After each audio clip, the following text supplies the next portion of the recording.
I'm going to get started. So, all right. Okay, you're good. I'm recording. Good evening and welcome to the School District of Lee County's Wellness Wednesday for parents. My name is Sherry Wenzel and I'm the coordinator for mental health services for Lee County Schools. Tonight's topic is a promise for tomorrow, youth suicide and prevention training. So I want to thank you tonight for spending some time with us to do this essential learning for yourself and for your families. We are offering our Wellness Wednesdays monthly in the evening on the same date as our secondary students engage in their school-based wellness instruction through the Wellness Wednesdays initiative.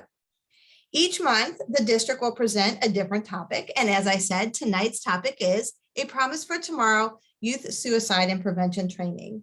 The school district is pleased this evening to have with us our special presenter, Megan Palumbo, who is the Director of Business Development at Park Royal Hospital. She's very active in the community, and she is also a youth mental health first aid instructor. But before we get started, I would like to make a few announcements to discuss the format for this event.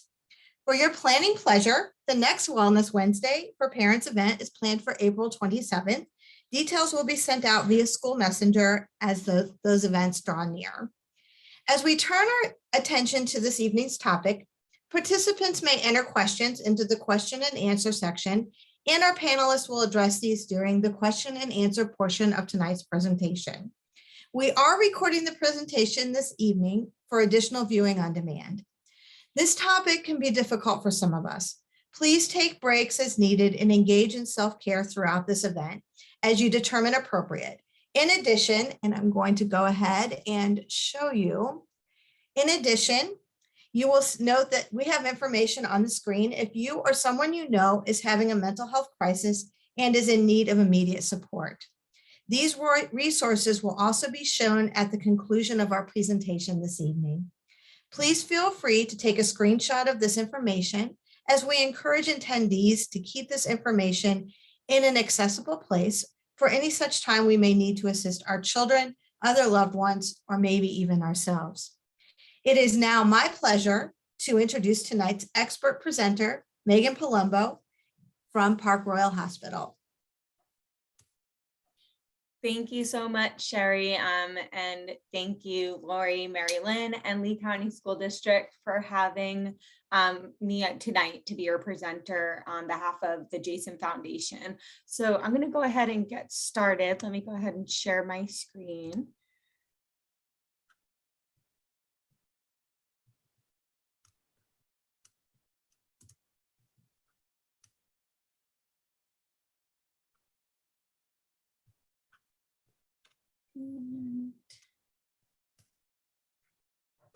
There we go. Okay. Yes, like Sherry had introduced me, I'm the Director of Business Development for Park Royal Hospital here in Fort Myers. And for Park Royal Hospital, we treat adults 18 and older. We have a nationwide partnership with an organization called the Jason Foundation. They're based out of Tennessee, and their goal is to raise awareness around youth suicide and through education, help prevent youth suicide. So they provide all of these training materials at no cost. I am your local Jason Foundation rep. So a way that Park Royal is able to give back to our youth community while we don't serve them at our hospital is by providing these resources and educational trainings at no cost. So we'll go ahead and get started here. Thank you so much, first of all, for being here tonight. I know this isn't the easiest topic to talk about. In fact, that was, the reason why we call it the silent epidemic, which we're gonna talk about shortly here. But really, before we get started, I want to, just mention that the fact that most young people who attempt suicide, it's not that they want to die, it's that they want the pain to go away. So our goal today is to be able to identify and reach these young people before they reach the point, as indicated in our mission statement, which our goal for this presentation is really to raise awareness, learn the warning signs and risk factors, move you to action.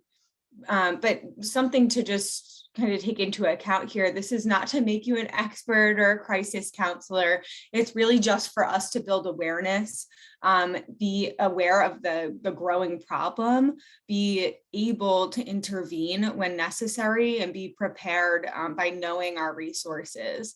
So, it's not our intent to make you an expert, but we want to make you aware of the magnitude of the problem and talk about these things and give you the resources that you need. So I'm sure you may be wondering how it all started and who Jason is. Well, the Jason Foundation is actually named after someone. It's named after a young man, Jason Flatt, who died by suicide in 1997. I want to tell you a little bit about him. Jason was a typical 16-year-old teenager. He was fun, he was loving, popular, outgoing, a young man who had many friends. He lived with his mom, his dad, and his older brother. Him and his family went to church together. They got along with each other. He didn't do drugs. He didn't drink. He was an average student, making mostly B's and C's on an occasional A. Jason was one of those kids who seemed to be born very coordinated, and athletics came very easy to him. He played almost all of the sports he could, but he really loved football. He played it, he studied it, he talked it, he watched it. Jason was 16, he had just gotten his driver's license. He had even been given a used hand-me-down car to drive. He started dating and he had a special girlfriend. One would think that he had a great life, and he did. I mean, from the outside looking in, he had the all-American, lifestyle. But on the morning of July 16th, 1997, something was different. And for some reason, Jason made a decision that forever changed the lives of everyone around him, and he took his own life. His decision eliminated the chance for him to find another solution to his pain and unhappiness.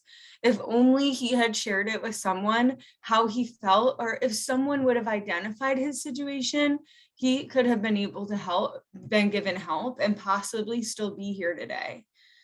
In October 1997, Clark, Connie, and John Flatt, which is Jason's parents and his brother, they started this foundation, and from a small local beginning in 1997, and with the help of our clinical, national, and awareness affiliates, JFI has grown to a nationally recognized provider of suicide awareness programs with over 125 offices nationwide.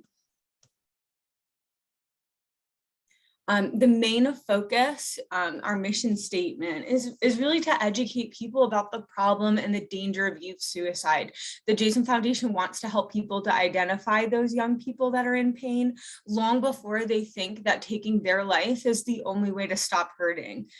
The way we want to do this is reflected in this mission statement. So, through educational and awareness programs that equip young people, educators, youth workers, and parents with the tools and resources to help identify and assist at-risk youth. So what's our first step? Well, our first step is, this is a quote from the World Health Organization, that the prevention of suicide has not been adequately addressed due to basically a lack of awareness of suicide as a major health problem. We believe that awareness is the first step to prevention. We must become aware of the problem before we can begin to solve it.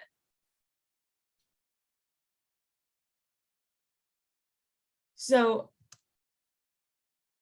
each week in our nation, we are losing approximately 125 young people to the silent epidemic of youth suicide. I know I mentioned this earlier. Why do we call it the silent epidemic? Well, it's because of stigma. we don't talk about it. And that's why awareness is the first step to making a difference and making an impact on these numbers. If we talk about it, this is how we get our kids to talk about it. This is how we are able to share education, to be able to know the warning signs, and know that it could happen, just like, with the Flat family, they never thought that this could happen to them. But what really initiated them into starting this organization is once they educated themselves on the warning signs, they realized that there were some things that they missed. And that is really what propelled them forward into sharing this education with other families.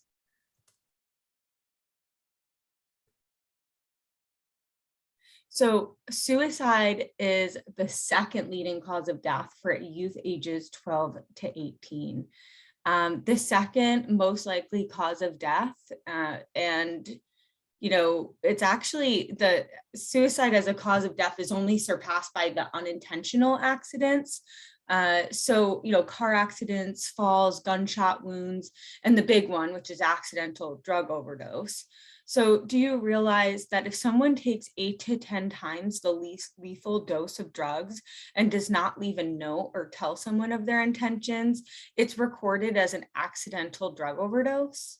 So, and the reason why we bring this up is because it's the second leading cause of death, but that first leading cause of death, accidental injury, I mean, it really does take a lot to report something as a suicide. So we tend to see these statistics as really much higher than what they are actually, what's actually being reported.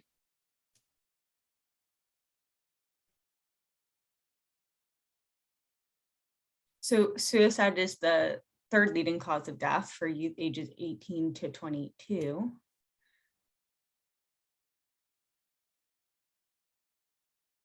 The second for 10 to 14. The third for 10 to 24. So some other statistics. Girls are more than 1.5 times more likely to attempt suicide than boys. Well, why is this? I'll give you some time to think, but there's plenty of answers to this project, to this question. Girls can tend to be more emotional, hormones. Girls have the pressure to look and act a certain way. If you think about where the media has led young girls to feel pressured to look a certain way or be a certain size, dress a certain way. However, we really don't know why. Now, while girls are 1.5 times more likely to attempt, boys are almost 3 times more likely to die by suicide. This we do know the answer to, and it's usually due to 2 reasons. Men usually choose a more lethal means and are less likely to seek help. So for men, firearms are the main choice of means. For women ages 15 to 44, suffocation is usually the main choice of means. So choice of means, historically, girls have chosen drugs as a method of suicide attempts, and these methods may provide a window of opportunity for intervention, but boys usually choose firearms, which are more lethal, and as we know, definitely leave less opportunity. Well, specifically, girls since 2001 have been changing the method of suicide attempts. And the number 1 method today is actually suffocation by hanging for girls. The increase reported earlier was mainly due to the increased number of suicides within the 10 to 19-year-old girls group, with the number 1 method being hanging. So girls are turning to more lethal means at an alarming rate. And if this continues, the number of completed suicide will continue to raise at even a higher pace. So I'm sure you've heard about the Youth Risk Behavioral Surveillance System. It covers a broad range of questions concerning behavioral actions and thoughts from our youth. And every 2 years, it's presented to our public school students in grades 9 to 12. Some districts choose to include grades 7 through 8. So these are questions, despite all the questions on the survey, there's actually really only 4 questions that are pertaining to youth suicide. So question number 1, have you ever felt sad or hopeless almost every day in a row for 2 weeks or greater so that it affects your usual activities in the past 12 months? So in the state of Florida, and these are all from 2019, but this is all public information, so you can go on the cdc.gov, and I think it's / healthy youth YRBS. But if you go to the CDC, the YRBS data is on there, so you can see our most recent data. But for Florida, can you believe that over 1 out of every 3 students answered yes to that question? So what is this a question for? Well, yes, not only depression, but this could be considered as a definition of the start of clinical depression, a condition that you can't just pull yourself up by the bootstraps, get tough. You may many times need help. Depression is also a leading cause of suicide attempts and suicides for all ages. So this is a big one. It's a big indicator. Question number 2. Have you seriously considered suicide in the past 12 months? Now, this is something that really blew me away the first time I read these statistics, that, almost 1 out of every 6 students answered yes to that question. And usually, when I'm in a room, we can try and actually, in an actual room, we're picturing a classroom. And, if you think of 30 students in a classroom, and that 1 out of every 6 of those students in the next 12 months, will seriously consider suicide as an option. It's a chilling fact. Question number 3, have you made a plan about how to attempt suicide in the past 12 months? Well, this is a very, very important question, because when counseling someone about suicide ideation, a counselor will actually, somewhere in the first interview ask, have you made a plan on how you would kill yourself? And you have to be really direct when asking this question as a clinician, because although it may seem really, scary for us to, just say that out loud, for somebody that's really considering harming themselves, it's not, it's normal to them. So most of the time when asked, they will answer honestly and truthfully. The problem is they're not asked.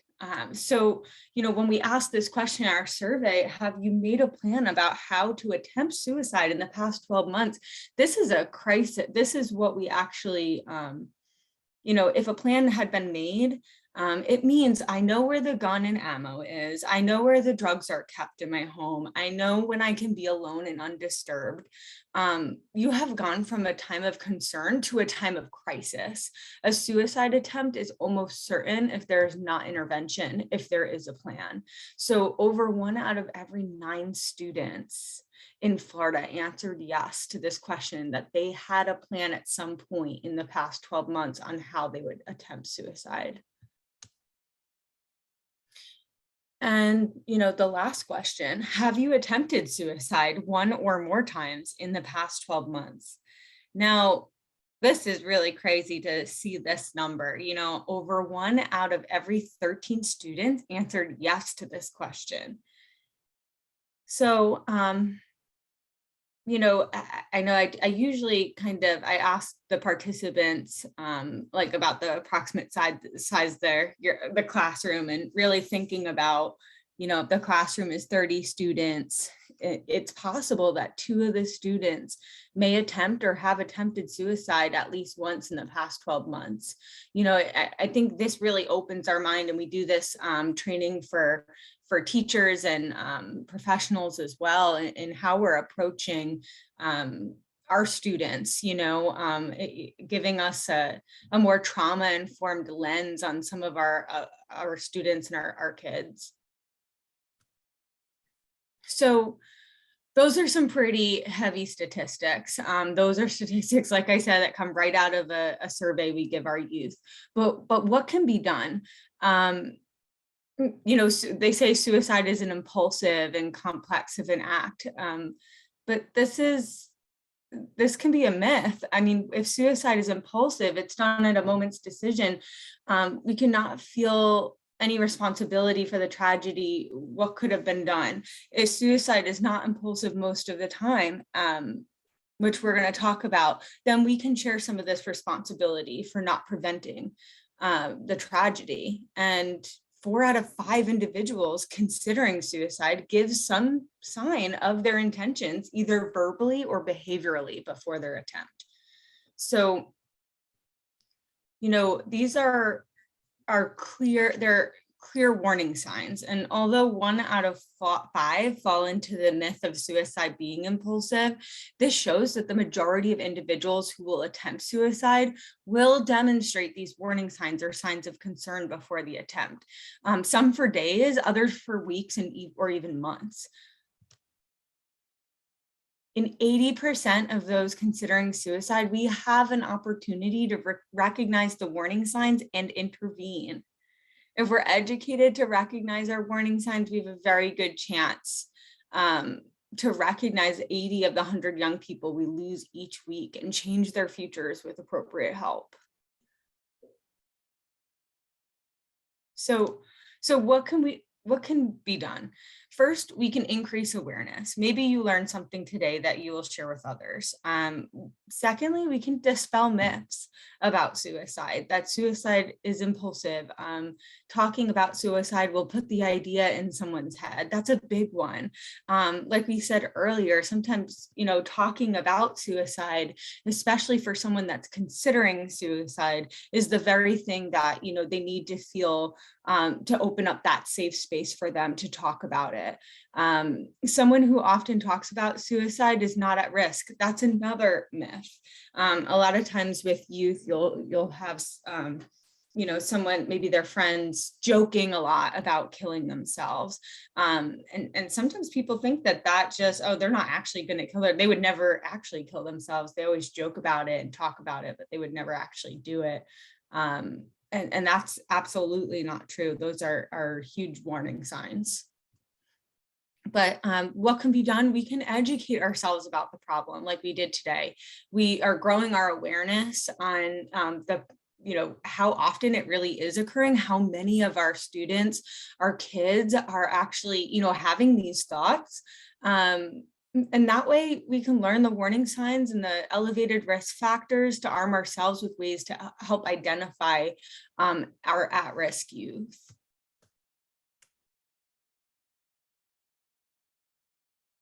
So this brings us to our second step that's necessary in suicide prevention, which is education. We believe that the key to prevention is education. And that's why it's so wonderful that Lee County School District does these Wellness Wednesdays, because it really is, it's the key for prevention in so many aspects. And I'm so grateful tonight that they chose the topic of suicide, because education builds the foundation of a prevention program. And this involves learning about warning signs, risk factors, but because of the time, we'll not go into these extensively, but rather introduce you to these factors. And throughout this training, remember, if you ever have a concern about a young person's state of mind concerning suicide, even if it's not one of those contributing factors that we discussed, please get professional help involved immediately.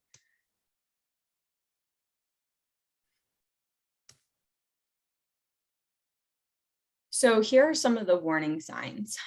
Suicide threats. And this can sound like, I would be better off dead, or you won't have me around much long to bother you. Previous suicide attempts. 1 out of 3 completed suicides are not the first attempt by the victim. Depression. Not everyone who is suicidal is depressed, but depression is the leading condition associated with suicide.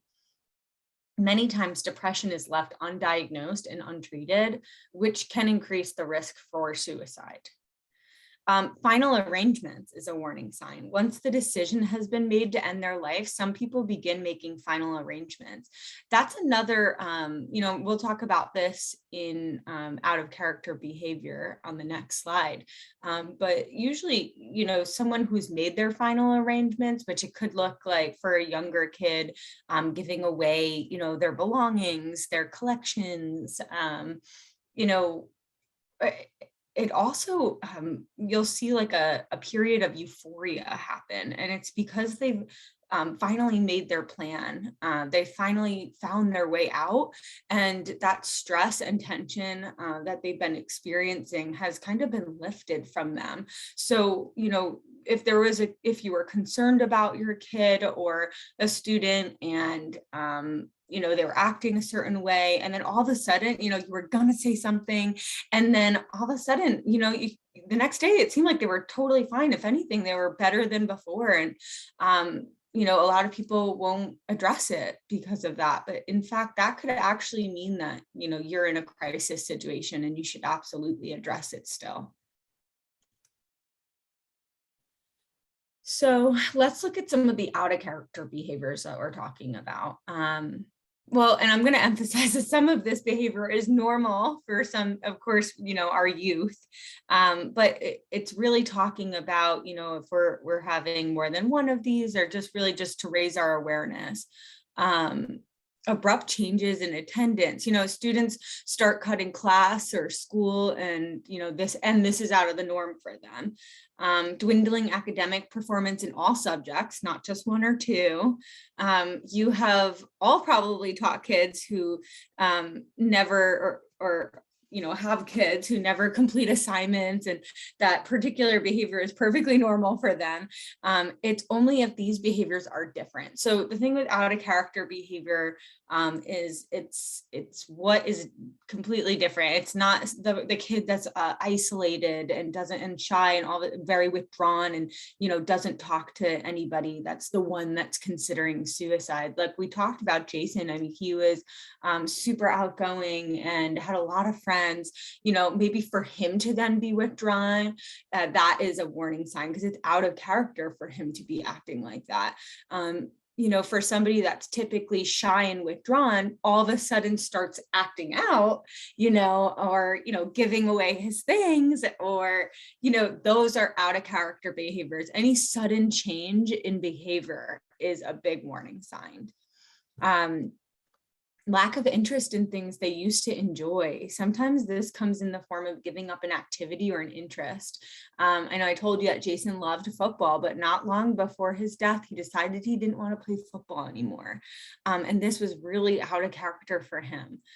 Sudden changes in appearance. Sometimes when young people are depressed, they can't find the energy to even groom themselves or take showers or basic hygiene.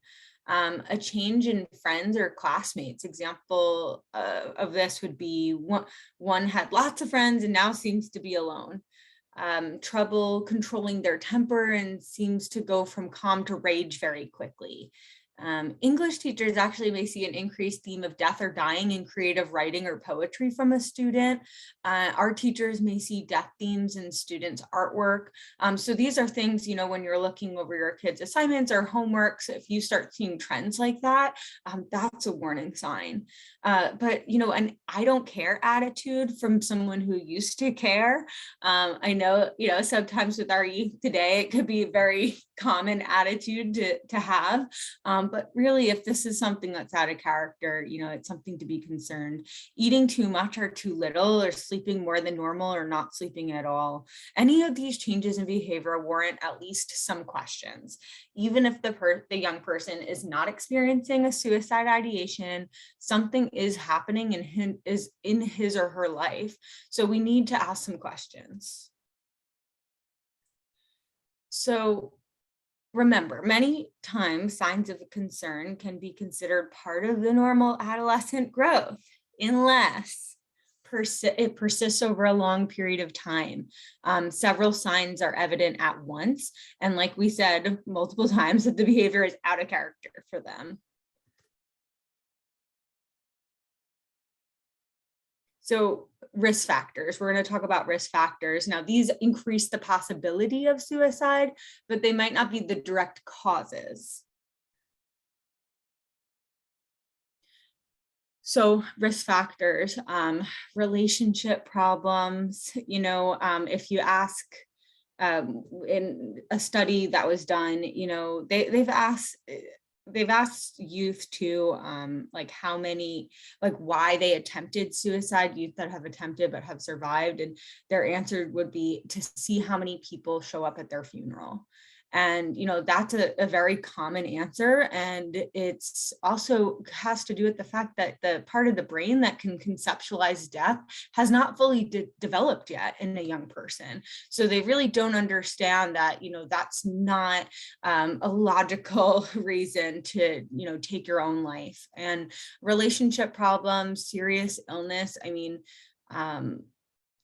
for chronic illnesses that can kind of set you back socially, or tend to promote like social isolation. These can be risk factors. Substance abuse issues, absolutely risk factor. Family history of suicide. These are all things that if your kid or a friend of your child's like really checks all these boxes, it is something to definitely be keep your eye out on when we talk about those warning signs. So there are precipitating factors, which are stressful events that can trigger a suicidal crisis in a vulnerable person. So, we talked about that relationship. It's such a big one.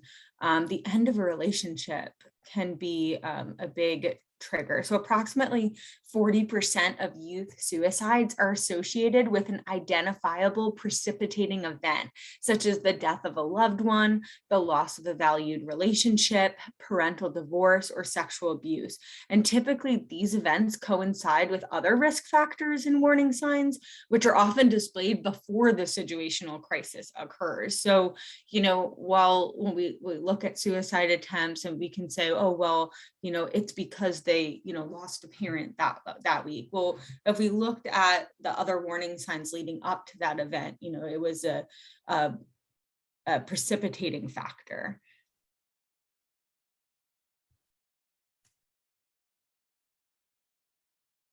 So we had to add this in here, absolutely. COVID-19 and mental health, it's definitely increased the loneliness and depression. It's exacerbated problems for those with underlying conditions, difficulty in accessing resources, lack of social support system, and possible rise of mental health needs. I have to say, though, Lee County School District has done an incredible job at really trying to mitigate these types of risks that COVID-19 has put into play. So we're very, very fortunate that, there's the mental health, the Wellness Wednesdays that they've put into play, and the mental health protocols they've implemented in the schools to really give us more access to resources. They're just doing such an incredible job, a lot more than what other school districts are doing across the nation. But, what can you do? So what will you do if a young person comes to you for help? Well, there are some individual characteristics and things we can do in communities that may help protect people from suicidal thoughts and behaviors. So these are things that we like to call, this is like now the happier part of the slideshow here. We're going to talk about some protective factors. So, coping and problem solving skills, social connections. I'm sure you heard the term resiliency this year. Build resiliency to have the ability to adapt and overcome, make connections, help others, maintain daily routines, take a break, teach self-care, move towards your goals, positive self-review, accept change. These are all like new lessons for a lot of our youth. Get familiar with the resources around you.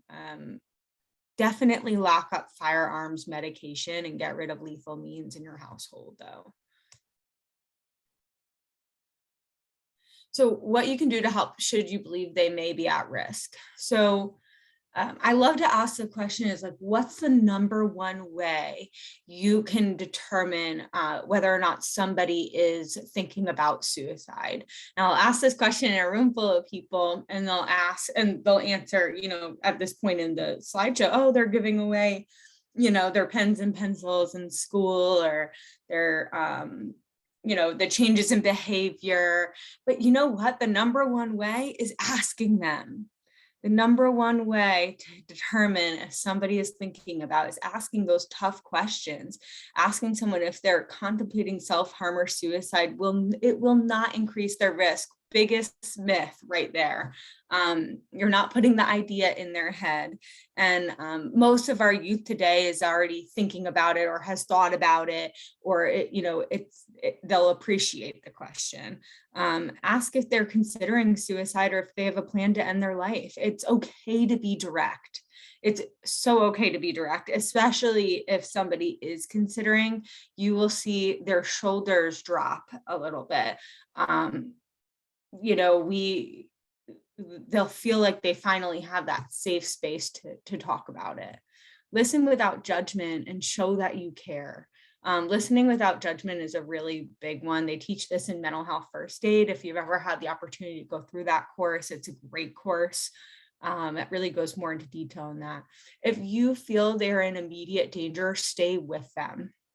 So if you are starting to ask direct questions, this is where we really want to involve, and I know Sherry had put up the slide earlier for the Center for Progress and Excellence. That's where we really want to make a phone call to get a mental health counselor involved immediately and to stay with them until help arrives. We don't want to leave the person alone. We don't want to swear to secrecy, but we definitely don't want to act shocked or judgmental. It's really hard when a youth actually responds to that question. You're put in that situation, and I have been in that situation. And I've asked, well, I'm like, here it goes. Here's somebody that is considering, they're opening up about suicide ideation. So my next question is going to be to them, have you thought about how you would kill yourself? And feels so weird coming out, but when the answer just came right back to me, and they said they would cut their wrists, and I was shocked internally because I just never thought that this person would ever be thinking of something like that.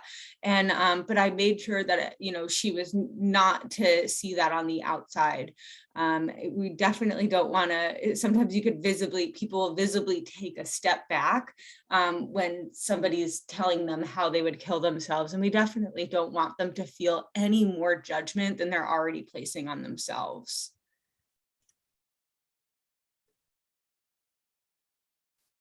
Another important thing is not to counsel the person, really just be there and listen and be support until help arrives.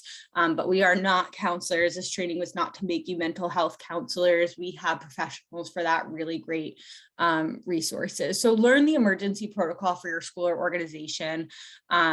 Lee County School District has a great emergency protocols. Identify staff and resources for help. So know the people in your school or organization, like Sherry Wenzel and Lori and Mary. They're great resources for things like this. So parents must be appropriately notified. So, we never want to keep a suicide threat from parents. So I know this is actually directed for parents. So that's why we're doing this training today.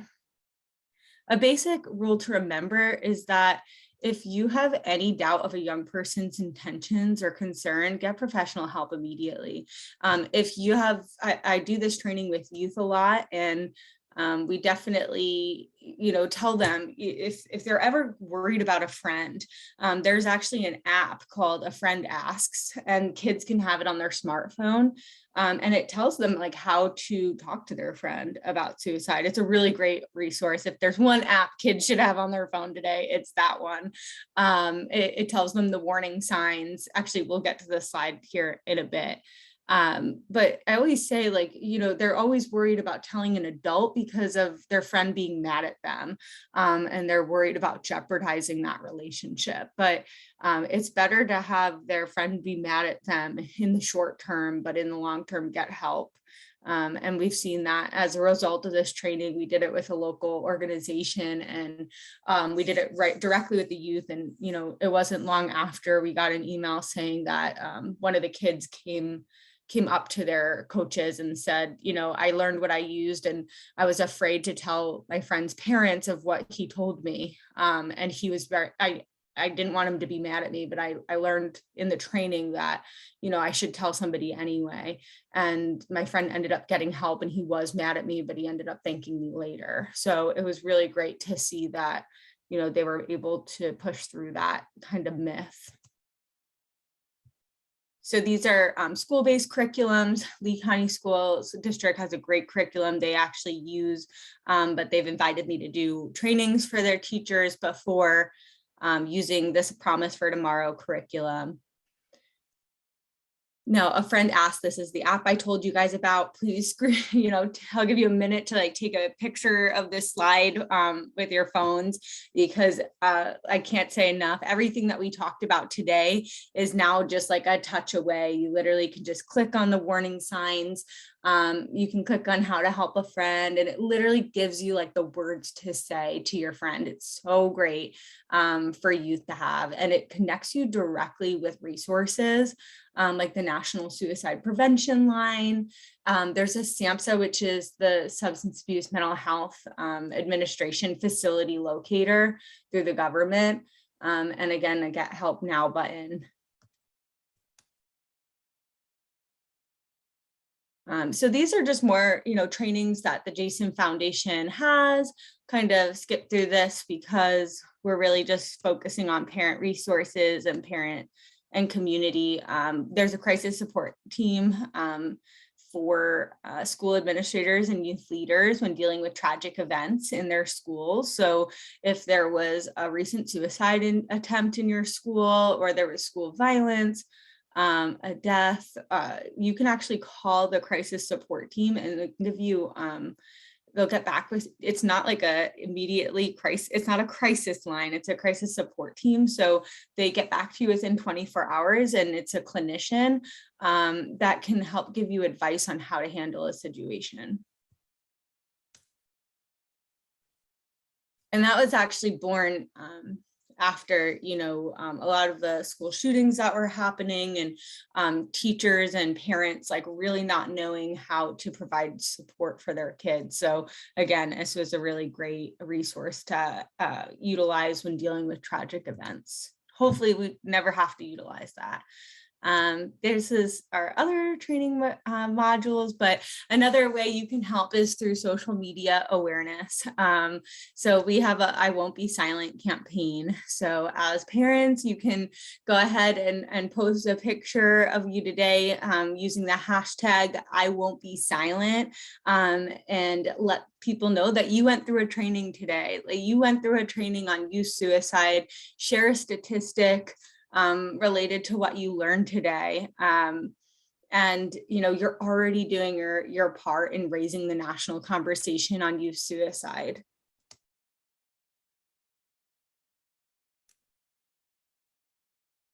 Now, this is just like a little bit more, but what you can do continued.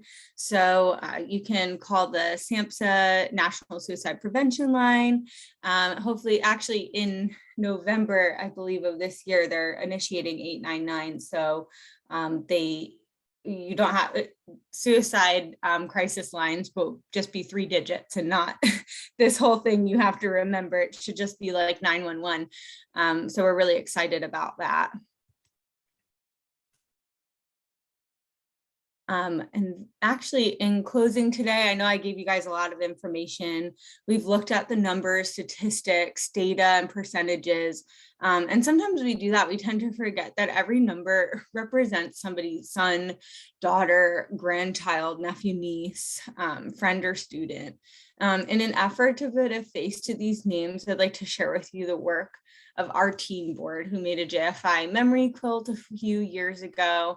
And as you look at these young people who are no longer with us, I would like for you to think of those, you know, kids that, you know, in your neighborhood, in your class, that young person the teen lives down the street. And if these were one of those, what would you have give for another day for them?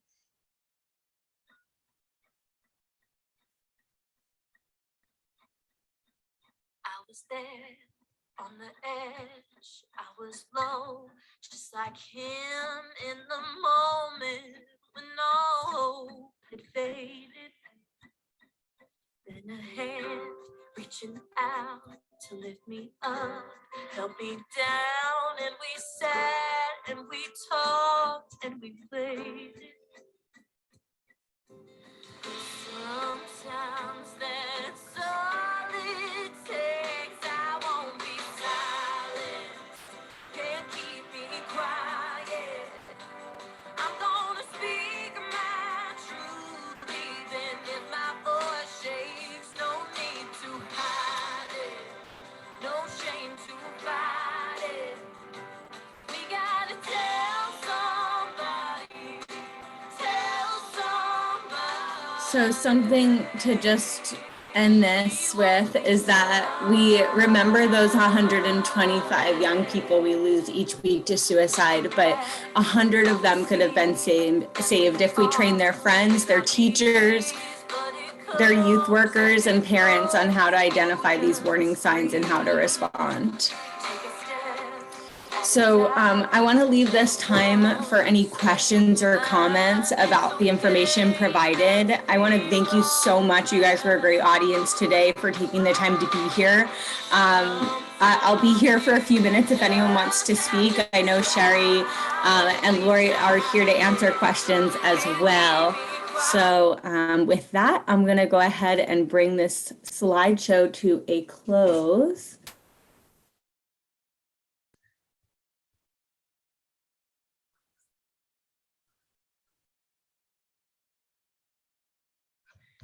And Sherry, I think you're still muted. I see you're talking. Okay. I'm just going to share this other slide too, as we, if there's any questions. Thank you very much, Megan. It was it's a hard topic, and you did it so well and very succinctly. So I appreciate that very much. And, if you want to take picture of, this is our local, the Center for Progress and Excellence is a mobile crisis response unit that if you call them, your child can call them. Also, you as a parent can call them, and they can come out to your home and talk with you and your child and assess for any type of suicidal ideation. It is a great resource that we have that is like face-to-face resource. Obviously, the National Suicide Prevention Lifeline, as well as the text line, are very, very important. But sometimes we as parents, and when we're really concerned about our children or our students, we want that face-to-face contact. So we do have those resources available in our community as well.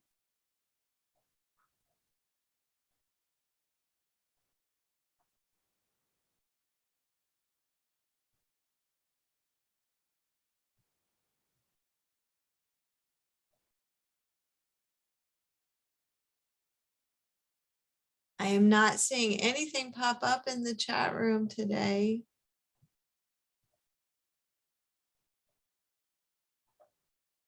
Oh, somebody just posted something. Can you guys see this since I'm sharing my screen? Yes.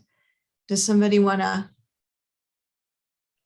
Marilyn, do you want to read it for me, please? Because I don't want to bring the whole thing up. Sure. It says, thank you very much. That was very informative. I am a mom of 3. And I'm sorry, let me open that. I'm a mom of 3, a middle school teacher in Lee County. My oldest daughter was suicidal and Baker acted in December. She spent 10 days in a mental health facility. I would like to share more information with my students. Are you able to show those photos again so I can take a photo of them? More photos. This whole presentation has been recorded, and it will be placed on our district YouTube channel. And so you can go there and access any parts of it that you want to watch. And also, if you're within Lee County Schools, also please, if you want more information for the students in your classroom, please feel free to reach out to your school counselor, your school social worker, your school nurse, or your school psychologist. They also have some handouts as well that they can provide that we have available to our district for our parents and our employees.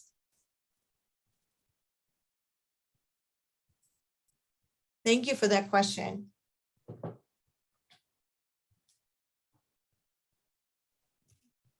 Yeah, thank you so much for sharing your experience too. And that's what another thing about being able to have the courage to share in forums like this with other parents, and knowing that it's okay to not be okay is our biggest message to our youth today. What's not okay is not asking for help. We want to talk about it as parents. We want to talk about it as teachers and professionals, and that way more people will reach out for help. So thank you so much for sharing your experience. Because it really does, it touches all of our lives in some way. Mental health and substance use disorder related issues and suicide now has really affected a lot of us. So we're really appreciative of you sharing your experience here.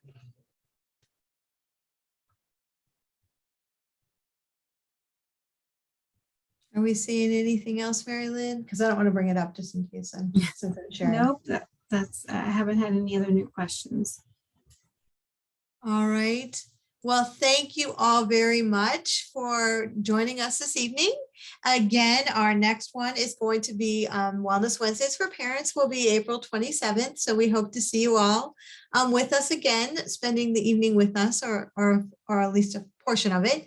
But thank you very much. If you have any questions, my name is Sherry Wenzel. I work for Lee County Schools and I'm the coordinator for mental health services. So you can always reach out to me as well if you need additional supports. Thank you for joining us.